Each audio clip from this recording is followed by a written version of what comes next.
সন্তোষপুর সংরক্ষিত বনে Beko machine দিয়ে উত্তোলন হচ্ছে গাছের মূল। কাঁচি কোদাল তো দূরে থাক, মানুষ ঢুকায় যে বনে নিষেধ, সেই বনে যন্ত্রদানব বেকো মেশিন দিয়ে উৎপাদন করা হচ্ছে শত শত গাছের মূল। বন বিভাগের কোনো নজরদারি নেই গাছের মূল উৎপাদনে। ময়মনসিংহের ফুলবাড়ী উপজেলা সংরক্ষিত বনাঞ্চল সন্তোষপুরে 1000 একর জমি বন বিভাগের কাছ থেকে লিজ নিয়ে বন শিল্প উন্নয়ন কর্পোরেশন রাবার গাছ রোপণ করে। অনিয়মতান্ত্রিকভাবে কষ আহরণে রাবার বাগানের গাছগুলো কষ না দিয়ে মরতে শুরু করে। প্রায় 250 একর জমির উৎপাদনশীল গাছে এমন করুণ পরিণতি হলে বসিউক অসাধু কর্মকর্তাদের বিরুদ্ধে কোনো ব্যবস্থা নেয়নি।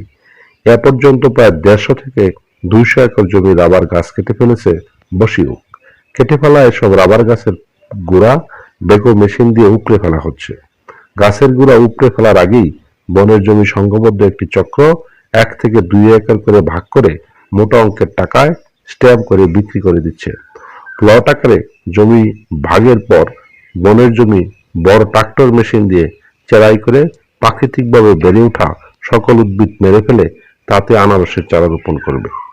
বন হারাবে তার প্রাচীন স্বকীয়তা, বিলীন হয়ে যাবে বনের প্রাকৃতিক সৌন্দর্য। এ নিয়ে বন বিভাগের কোনো মাথা ব্যথা নেই। এর আগে একই কায়দায় বন ধ্বংস করা হলেও বন বিভাগ কোনো ব্যবস্থা না নিয়ে নীরব ভূমিকা পালন করেছে। বন বিভাগের নীরব ভূমিকায় বন ধ্বংসের উলঙ্গে লিপ্ত হয়ে যেতেছে বন খেকুরা। এখন প্রশ্ন জাগতে পারে, বন বিভাগের নিকট লিজ নেওয়া সম্পত্তি বন শিল্প উন্নয়ন কর্পোরেশন লিজ দেওয়ার নামে জবরদখলকারীদের হাতে তুলে দেয় কিভাবে? প্রতি একর মোটা অঙ্কের টাকায় বিক্রি হলে বন বিভাগ ও রাবার কর্মকর্তারা বাগ পান কত? এমন প্রশ্ন দেখা দিতেই পারে।